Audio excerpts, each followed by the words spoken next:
So now we'd like to give some time, about 10, 15 minutes, to students that would feel like they'd like to engage with the guest speakers. Carlos has the microphone. If you could please raise your hands if you have a question, and then he could come to you. Ben Behrman. I'm in the AI track.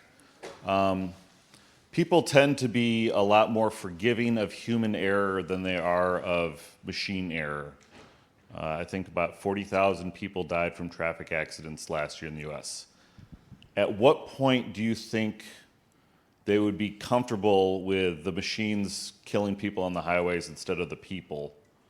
Is it, getting that down to 400? Or would they still recoil from the AI making the choice where people result in dying? So the question is supposed to be around at what point is human culture going to accept the efficiency of the AI when compared to human error? Compared to the much larger rate of human error. I guess it will never happen because there is a study called AI aversion and AI appreciation. People try to figure out why human users prefer to get the suggestions from their human expertise compared to the AI algorithm, although statistically we notice AI did a better job in their accuracies. The result figured out that although AI doing better, but people is intolerant to their errors, which means even the AI technology can did 99% correct predictions. As long as they see there's 1% incorrect, their users may not tolerate this mistake. But in other cases, if human make the mistake, maybe they just do 90% correct suggestions and other 10% is incorrect. It's weird, but still we can take that. So if we talking about the AI technology or the robot make the mistake, I guess in human cultures, people will not be that tolerant even in the futures. I just want to add something to that. So speaking of having autonomous cars, so these days autonomous car, if you just go to California, we're gonna see them, right? Waymo is there. So autonomous car from Google is already there. So what I'm thinking is that, so again, the same thing that Steve Jobs said. So you get it built, people gonna like it, right? You get it built, so people gradually try to create that culture. So speaking of culture, 20 years ago, 30 years ago, who would have thought that we're gonna have one small thing that can do everything for you, like your smartphone, right? We try to create that. We try to create that culture. So then little by little, so people starting maybe California, then we're gonna go to Seattle, maybe gonna go to Miami. So Miami, I'm not sure about the driving, but so maybe the robots don't want to come here. So the problem is that we are just getting used to those, and it takes some time. I think it's just a matter of time. We need to get people some time in order to create some culture and see those creatures around them, because they are here to minimize those errors. So that's the thing. And this is the new culture, as I mentioned. Is not only the new workplace culture. We're gonna have new societal culture. This is the new culture for society. I think it takes some time, but it's coming.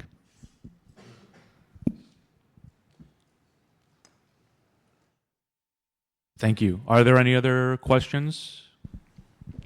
Hi. I like that we're thinking beyond LLMs, broader, but thinking in the way of LLMs, do you think we humans need more training in prompting? And also other question for Zhang, how was your experience in UF compared to FIU? I can ask the second question. You're the first. Uh, I've talked with one of my friend who is the PhD student in information system in UF, and I think just regarding the program, we totally different.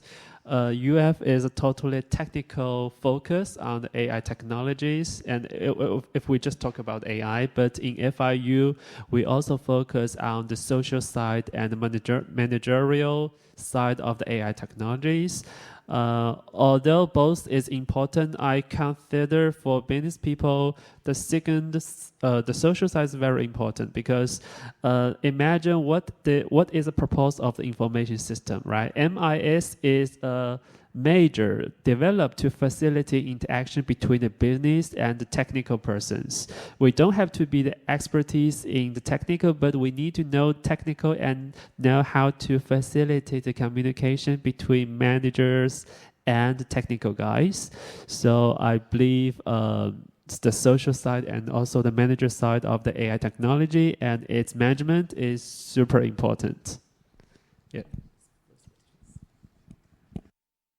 So one thing I just want to say before we're gonna go to so AI is not only for technical people, right? So that's the beauty of AI. So even you go and to market and just talk to like even older adults, so they know ChatGPT. This is good, right? They know ChatGPT. They know that they can just solve some of the problems using ChatGPT. So that's the good thing, right? It's not like cryptocurrency that lots of people still don't understand. So they still don't understand it because the concept is very difficult, but AI is not that difficult. So AI just is good. One of the things I always said that you can be a good users. Use it in a good way, right? You don't need to be developer. These days, you don't need to be developer. Use it in the right way. Speaking of prompt, so prompt engineering definitely. So prompt engineering and anything about advancing your knowledge about how to write a prompt is one of the most important things that the student need to learn, I believe. So prompt engineering, so if you don't know how to write a good prompt, go check lots of videos. There are lots of YouTubes, there are lots of videos, there are lots of classes that are available.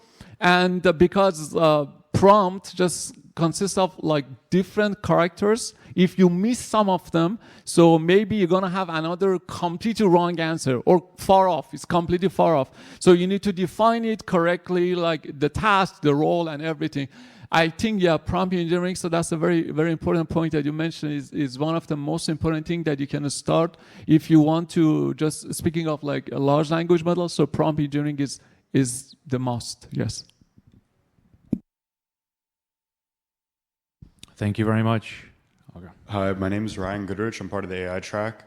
Professor Puyan, I believe you said that you don't think artificial general intelligence, like self-aware AI, will become a thing at all, or at least in the near future. I was wondering if you could expand on that topic and give us reasoning why.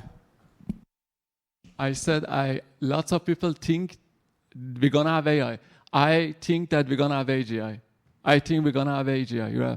So because there's a debate on AGI, so artificial general intelligence. So for some of you are not familiar with this term, it means that so we're gonna have some type of AI. It's not task-based. It's not trained, right? For anything that, for example, that happening in the new circumstances situation, you don't need to train that AI model because it's already it has self-awareness, right? You know what's the difference between robots and human is the self-awareness and also consciousness, right? AGI is something that has self-awareness and consciousness, right? So there are some debates and also from different scientists, scientific way and also psychology. There are lots of debates that are we gonna have something like AGI in future? So some scientists say that it's not possible because it's impossible that we're gonna create consciousness out of some algorithm. Some people say that it's possible. I think it's possible. I believe it's possible. There are some mechanisms that there are some signs that we see some new AI and large language model create some kind of self-awareness. It's not that self-awareness, but there are some new signs. I believe that we're gonna get it. But when? I don't know. In 10 years, 20 years, tomorrow. So I really don't know. But I think there's a possibility that we're gonna have something like some AI that has self-awareness. Yeah, technical it totally works, but managerial I think there are some issues. Although the AI is the Gen AI is the AI is designed with good welding and try to optimize something, but imagine my parents always tell me I'm just make a right decision for you, but I never take that decisions. Just joke. Hi everyone, this is Mohammed from AI Track. Just to follow up with Professor Puyan, so you said basically the main difference between humans and AI is the self-awareness, and it's hard to define what is self-awareness and why we have that, why we're conscious about ourselves.